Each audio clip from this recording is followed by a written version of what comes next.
Mohamed Youssouf, un imam, c'est lui qui a créé Boko Haram, qui est devenu un désastre aujourd'hui pour toute l'Afrique de l'Ouest. Il est parti en Arabie Saoudite faire ses études. À son retour au Nigeria, on l'a aidé à financer des mosquées et des médersas. Il s'est installé dans une zone musulmane où il y a la pauvreté, il y a d'autres facteurs négatifs pour l'État. Et il a commencé à dire que tout est haram, tout est interdit. Toutes les valeurs occidentales que nous avons chez nous sont haram. Il faut l'islam. Il a commencé à prêcher. Il a commencé à dénoncer l'abus des magistrats, la corruption, la pauvreté. Donc il a eu des adhérents. À tel point que même les partis politiques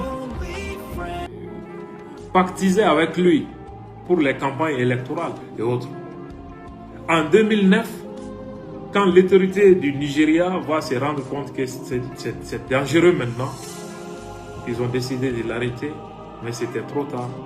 Ils l'ont arrêté, il y a eu beaucoup de massacres et la lutte armée a suivi avec ses disciples Aboubacar Shekau.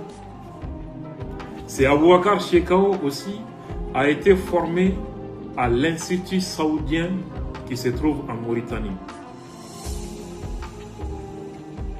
Après les attentats du 11 septembre, la Mauritanie avait fermé l'institut par peur, parce qu'ils savent que c'est un institut d'endoctrinement pour fabriquer, une usine de fabrique des terroristes.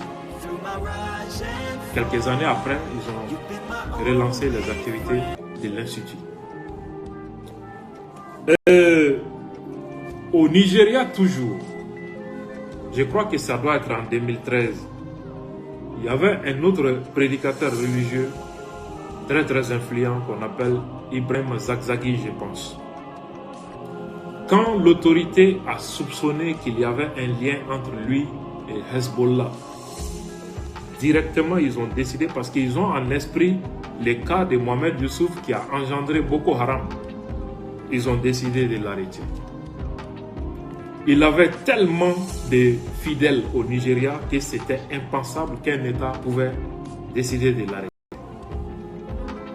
Ce sont 300 personnes qui ont été tuées suite aux manifestations que son arrestation a engendré. 300 morts, dont son fils. Je pense qu'il doit être toujours en prison ou il est mort en détention, je ne sais plus. Au Nigeria, ce phénomène a été constaté. Amadou Koufa, il était un marabout peul qui pratiquait la branche islamique qu'on appelle Qadriya, qui s'oppose au salafisme qui conduit au terrorisme. Mais il a été approché par les gens de la Tabligh, qu'on appelle Dawa, les gens qui se promènent entre les mosquées, soi-disant qu'il appelle les gens à Dieu, à la foi. Ils font des sorties de 3 jours avec toi, sorties d'une semaine après, sorties de 1 mois, de 3 mois, puis sorties de 6 mois, même sorties de 1 an, où tu te retrouves au Pakistan, faire une préparation idéologique et militaire avant de revenir. C'est ce que Yad Agali a suivi, et c'est le même processus que Amadou Koufa a suivi pour revenir parler du djihad. Il s'était illustré par des prêches violents sur les antennes des radios où il s'en prenait aux autorités, dénonçait leur corruption, l'abus de justice. Et les gens disent vraiment, il dit la vérité. On ne savait pas ce qui était derrière ça. Conséquence, en 2012, ils ont lancé leur djihad. Le Mali est encore en train de patauger dans les conséquences de cette action. Le Burkina et le Niger avec. C'est un réel défi. Tout est parti d'un imam. Au Nigeria, c'est parti des religieux. Au Mali, c'est parti des religieux. Burkina, Niger, même processus. Et partout dans le monde, c'est le même processus. Alors, nous avons au Burkina le cas des Zakzaki. Ibrahim Malam Dicko, qui est aussi parti étudier à l'université islamique de Médine avant de revenir prêcher l'islam radical, drainer des talibés et rejoindre en 2015 Amadou Koufa pour lancer Ansarul Islam au Burkina Faso, qui fait partie aujourd'hui de ce qu'on appelle les JNIM, Jamaat al-Nusra al-Islam ou al-Muslimin. Donc, voilà des cas. Le dernier exemple que je vais citer à ce propos est l'exemple du cheikh aveugle, que les gens appellent de son vrai nom Omar Abdelrahman, né en 1938, décédé en 2017. C'est un prédicateur égyptien. Son sermon, l'enregistrement, vous voyez dans ces cassettes sont disponibles dans un cercle fermé. Beaucoup d'imams radicaux dans nos pays ont ces cassettes-là.